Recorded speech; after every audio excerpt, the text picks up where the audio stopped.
So will this work for me? I'm gonna be blunt. I don't like people that come in with a blanket approach. It's like, oh, this worked for me when I was younger, when I was in my teens, and I'm still doing it to this day for the last 10 years. The thing is though, the body is really resilient and it's very smart.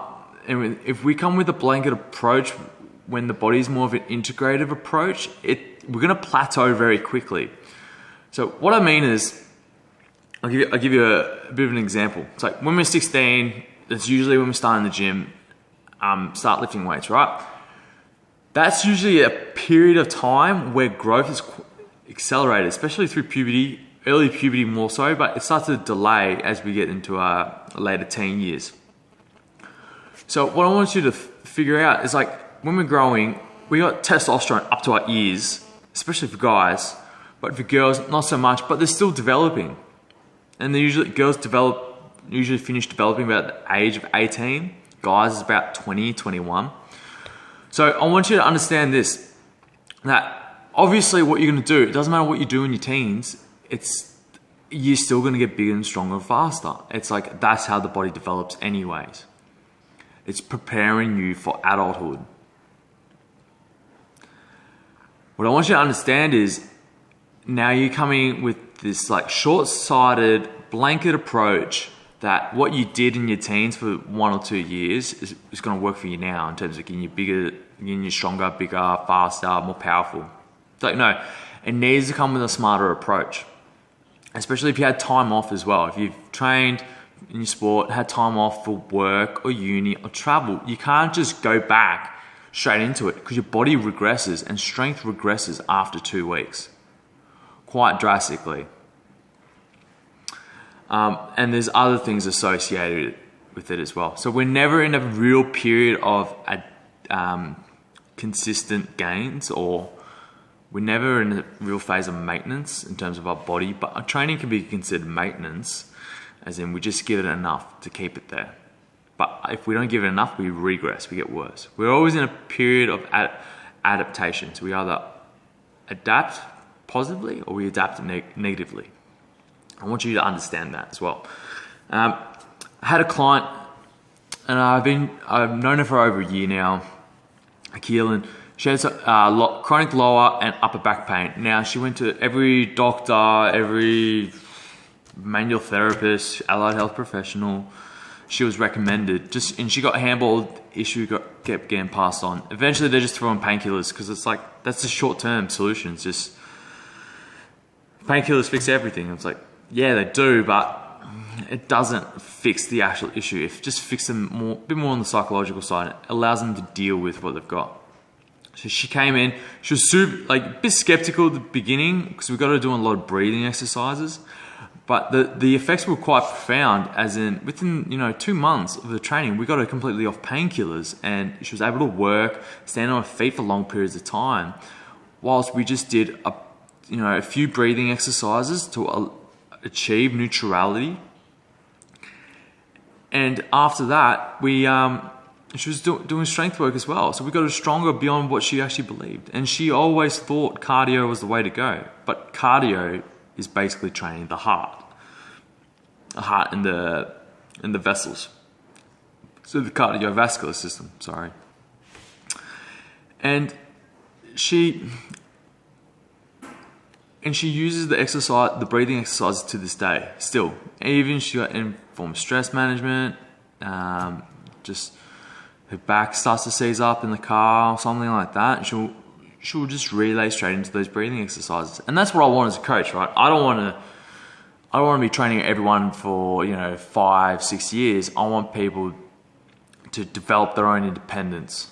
Like, I don't want them to be dependent on me. I want them to develop their own independence. I'm here to guide you through the process, not, not push you or hold your hand or you follow me, I'll get you just follow me on what I do.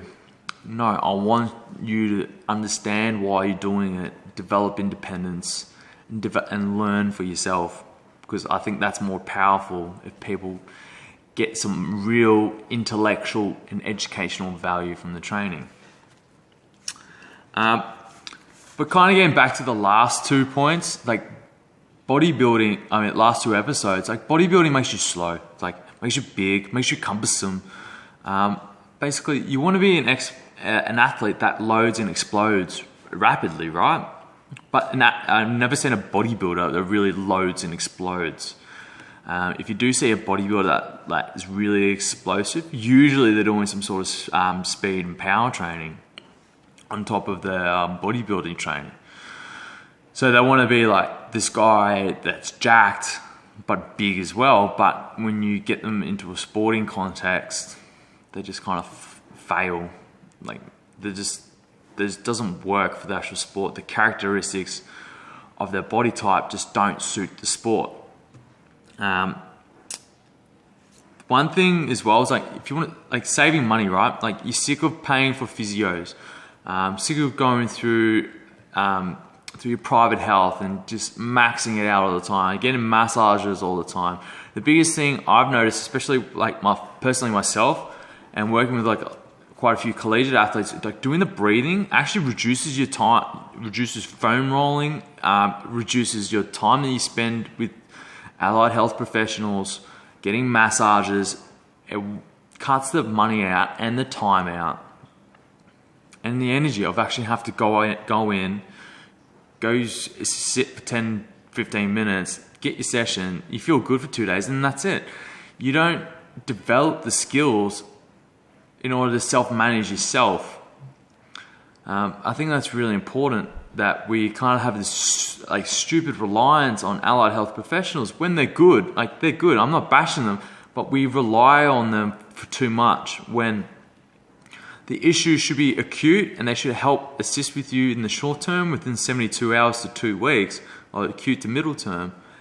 But it's got to be you long term. You can't be forking out money just for, you're paying money for pain relief at the end of the day, but you're not paying to do it yourself and reinvigorate yourself.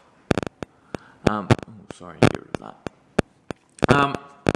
So I want you to understand that. In terms of the time thing, I think that's a bit of a cop-out for a lot of people. Like programming, if it's well-structured program, it can save you a lot of time. I get a lot of people come into the gym, have no idea what they're doing. It's like, shit, I'll do this, bit of this, bit of this. I don't know, just kind of throw it together, but there's no purpose behind the training. If you develop a purpose, we can create a structured program, and that structured program is going to save you time, because we just need to give you what's actually going to work towards your purpose or your goal. I think that's the biggest thing a lot of people miss. It's like, you can't just do random stuff, because random stuff is not going to really get you anywhere at the end of the day. Like, it just won't. So I hope you found these 3 episodes really just beneficial. Just get you thinking at the end of the day. Like I don't know. I hope I got you thinking. If you want to have a chat, if you have any questions, click the link below. It's only going to be around for a short period of time. And especially with the program as well, like, I'm not offering a capped amount of places, and this is only going to be around for a short period of time in terms of actual spaces. But I really want people to understand, let's think of this as in a more of a smarter approach. Save your time, save your money, you learn along the way, and like, that is just super, like, I don't know, it's like super valuable to me. Like, I speak on it like tangents all the time to people. It's like, just looking at the simplistic ways of simplifying it and understanding the body, not just throwing random shit together. So click the link below, don't hesitate. Now's the time to act upon it. Thanks, guys.